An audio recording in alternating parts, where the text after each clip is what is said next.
Buenas tardes, amigos de Latinoamérica.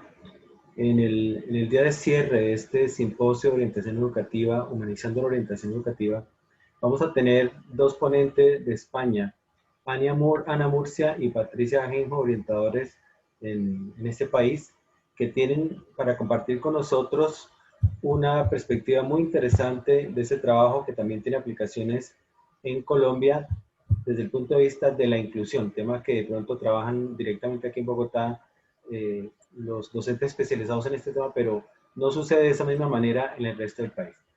El colega Carlos Borja, quien las ha invitado, va a hacer una introducción de esta ponencia, iniciando con el título completo que esta tiene. Adelante, Carlos. Bueno, buenas tardes, ¿cómo están? Esperamos que bien, en medio de esta pandemia. Bueno, la orientación inclusiva como vacuna emocional, social y educativa en tiempos de pandemia es el trabajo de nuestras colegas de España.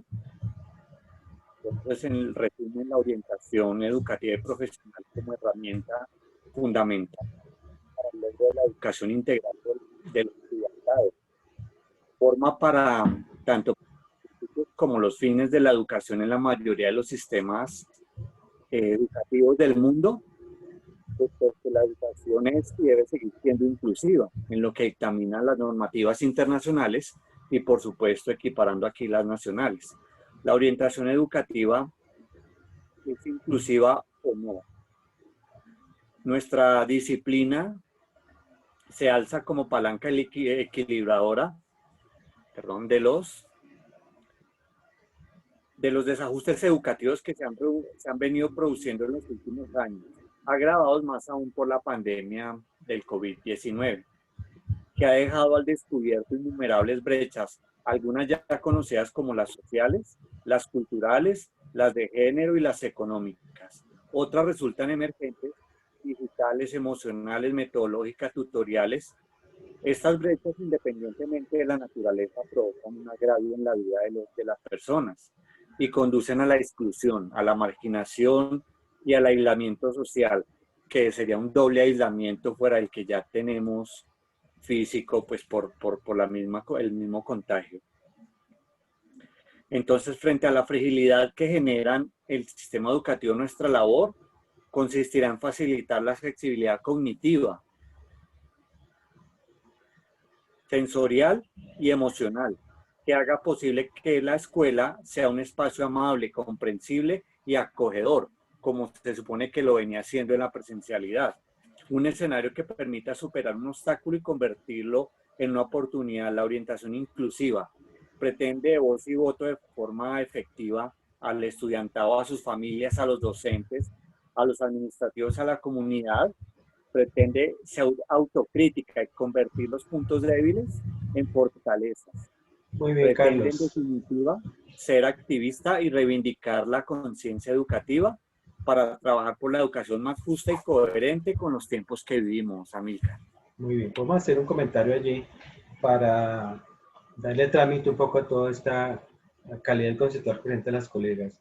La pregunta aquí que podríamos hacer tiene que ver con lo siguiente. ¿Esa situación de pandemia acentúa esta diferencia en las personas en situaciones con discapacidad o de pronto por el contrario las facilita?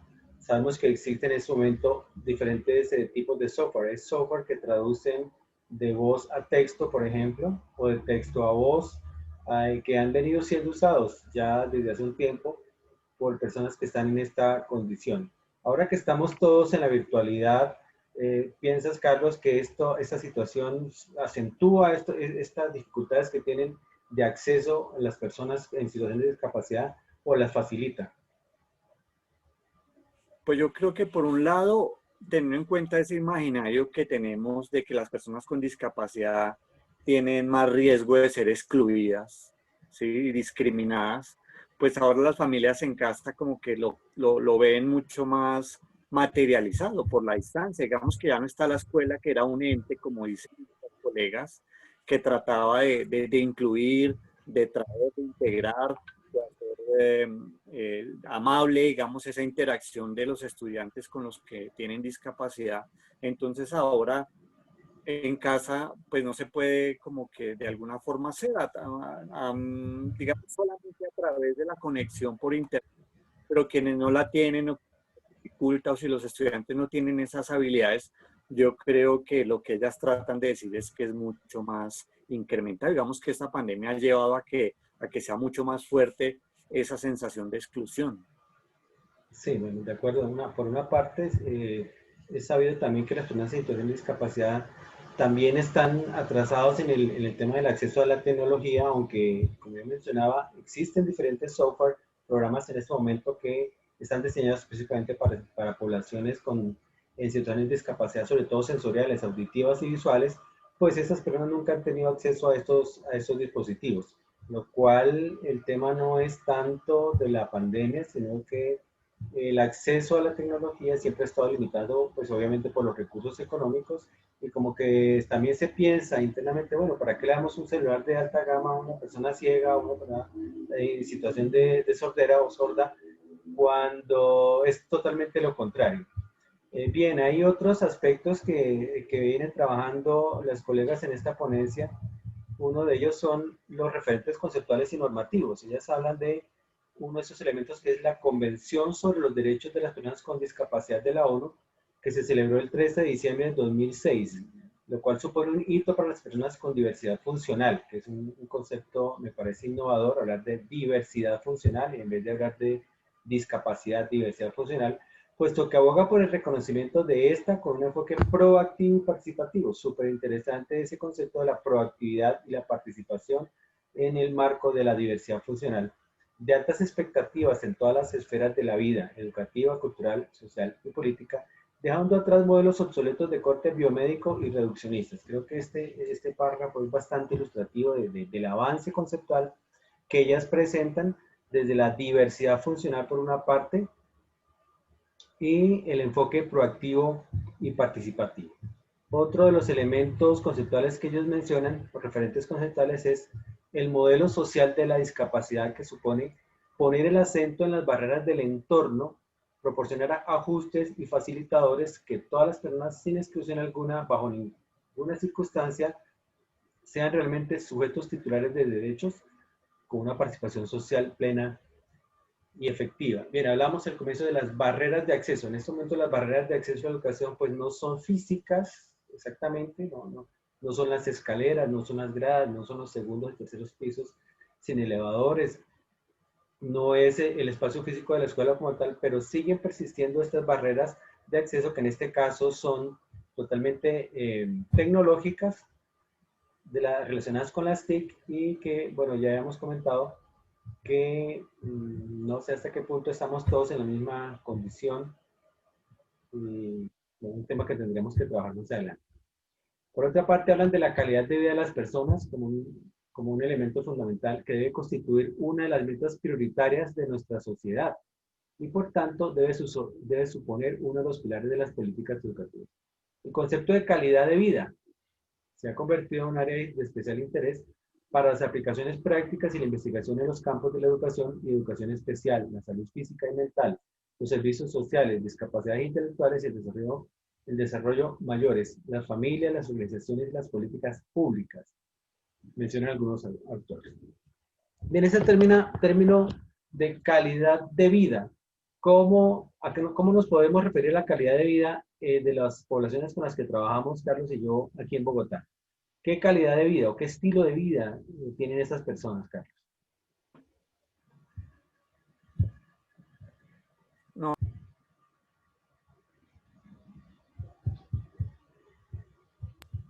se ha ayudado, como dicen ellos, se han mostrado otro tipo de problemas más allá de la escuela. Se supone que dentro de esa calidad de vida está el derecho, digamos, como a la educación, a la formación, a la capacitación, a la información incluso. Pero yo creo que esa calidad de vida a veces se vuelve mucho más básica, como lo veníamos mencionando en días anteriores, de esas necesidades que tienen los humanos. Hay unas más básicas, por ejemplo, la calidad de vida en cuanto al acceso a los servicios públicos. El agua, digamos que es tan necesaria ahorita para esta pandemia, para mantener los protocolos de bioseguridad, la alimentación, que digamos que ha sido un proceso que en el caso nuestro las secretarías han tratado de ayudar a las familias con algo a través de los bonos, pero definitivamente el techo, la vivienda, el, la- el derecho al trabajo, todo eso yo creo que tiene que ver con la calidad de vida, Milka. Entonces, pensar que la escuela trate de dar respuesta a todo eso, obviamente lo analiza y nosotros nos damos cuenta que ocurre, pero son temas que trascienden la escuela. Entonces, la escuela trata de apoyar una parte de esa calidad de vida, pero ¿y el resto cómo estamos haciendo ahora? Entonces yo creo que lo que usted dice, esas barreras, no solamente son barreras que se presentan ahorita en la metodología de Aprende en Casa, por el tema de la conectividad, que es otra limitación en cuanto a la calidad de vida, que unos tienen dispositivos, otros no, unos tienen wifi, tienen internet y otros no. Bueno, creo que esta Digamos situación que la, simplemente ha evidenciado unas condiciones de sí, vida determinadas por las políticas públicas, por la estratificación, por la desigualdad, por la injusticia social que reina en nuestros países y los tres elementos que yo he venido mencionando, ¿no? La deuda externa, todo lo achacamos a que no se invierte en el país porque hay que pagar una gran cantidad del ingreso per cápita en esta deuda externa. Toda la corrupción política, que así hay, bueno, tenemos países, nuestros países es proverbial saber que cada día se destapa una llama podrida peor que la anterior, que se roba los servicios públicos, que se vende y se privatiza la energía, las comunicaciones, etcétera, etcétera. Esta situación simplemente ha evidenciado estas desigualdades que se acentúan justamente en las poblaciones en situaciones de discapacidad. Finalmente, quisiéramos mencionar una parte de esta ponencia que dice ¿qué tiene la orientación inclusiva para ser una vacuna emocional, social y educativa? Un primer acápite dice, se fundamenta en un enfoque preventivo. Entonces, a partir de allí, la educación inclusiva justamente prevé una vida hacia el futuro con condiciones más humanas de esas personas que están en situación de discapacidad. Por otra parte, focaliza la atención en la detención de vulnerabilidades. Trabajo que, por lo menos en Bogotá, no ha avanzado mucho porque se le transfiere a las familias esa responsabilidad de diagnosticar por su propio bolsillo, por su propia cuenta, estas situaciones, sobre todo discapacidad cognitiva, contratar, pagar por su cuenta un test de cociente intelectual al que muchos de ellos no tienen acceso y si tienen acceso pues no tienen la disponibilidad para hacerlo. Entonces son elementos que resaltan las autoras en el tema de cuáles son los elementos de la orientación exclusiva. Un tercer elemento es el de sensibilizar los efectos que producen las brechas del sistema educativo. Creo que en eso se ha avanzado. Creo que sí hay una mayor sensibilización y mayor reconocimiento de las personas en situación de discapacidad como personas con derechos, sujetos de derechos, a tener acceso no solamente a educación, sino a todos los beneficios que la llamada sociedad moderna nos impulsa. También dice que un elemento es propiciar la creación de entornos de aprendizaje temporales. En los tiempos que recorren condicionados por situaciones de confinamiento y semipresencialidad educativa, debemos ser más flexibles y creativos y creativas que nunca para diseñar nuevos escenarios de aprendizaje que garanticen la igualdad de oportunidades de todos y todas. Entonces también la inclusión por género es un elemento que ellas resaltan obviamente y van cerrando diciendo el éxito educativo no puede depender de un currículo rígido que solo prima contenidos y se basa en metodologías arcaicas, las personas del aprendizaje, la personalización del aprendizaje cobra más sentido que nunca. Yo actualmente estoy trabajando en una institución que justamente trabaja con poblaciones en una situación especial, una condición especial educativa que es la extraedad, lo cual se ha convertido casi que en un delito, en un pecado tener extraedad. Y se toma como principio enfatizar en los procesos más que en los contenidos. Entonces, creo que ese es un elemento importante. Otro elemento dice, impulsa los apoyos especializados e inclusivos. También creo que en Bogotá se ha avanzado en esto porque hay docentes especializados en el apoyo terapéutico, sobre todo en la audición y el lenguaje, y todos los medios comunicacionales. Entonces esto es un panorama general de la ponencia que presentan las colegas españolas, cerrando con el tema de que es necesario crear espacios y tiempos para el encuentro con las familias. Creo que eso es fundamental, también lo mencionaba Carlos al comienzo, y específicamente mencionan, las familias son las verdaderas expertas en sus hijos e hijas. Por ello deben participar y sentirse elementos activos desde un diálogo igualitario, No podemos relegar su papel a labores informativas que resultan ingratas y las dejan en una posición de desventaja. Debemos realizar un trabajo conjunto, un trabajo en equipo que facilite una participación real y educativa de las familias a partir de la que elaboramos programas conjuntos de actuación. Recuerdo que Carlos y yo fuimos invitados en 2018, final diciembre, para un evento en Loja y pues era las familias justamente que participaban en su proceso de inclusión. ¿Recuerdas ese encuentro, Carlos, y qué perspectiva tienes tú del papel de las familias en este proceso? Pues creo que así en Ecuador, ¿no? Esa invitación fue en Ecuador Sí. y ellos también están preocupados por ese tema de cómo hacer esa inclusión, obviamente no solamente del estudiante, sino que se involucra a la familia, como hemos visto que es unos integrantes fundamentales en toda la educación. Entonces veíamos que ellos están tratando pues como de ponerse al día, como lo mencionan nuestras colegas en España, como de tratar de hacer cambios significativos en la escuela que permitan esa integración de esos estudiantes, no solo en el proceso educativo, sino a nivel social.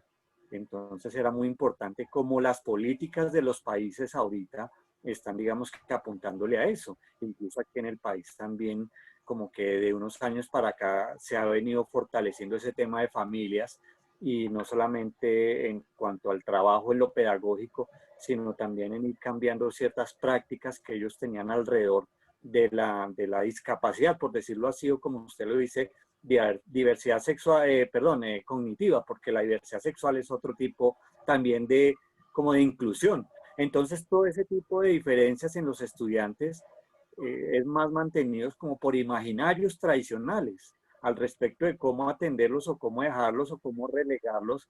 Y yo creo que es ahí a donde debemos apuntar como para estar conectados con nuestras colegas en España sobre la orientación, cómo puede servir como esos mediadores comunicacionales frente a eso, además del tema pedagógico y terapéutico.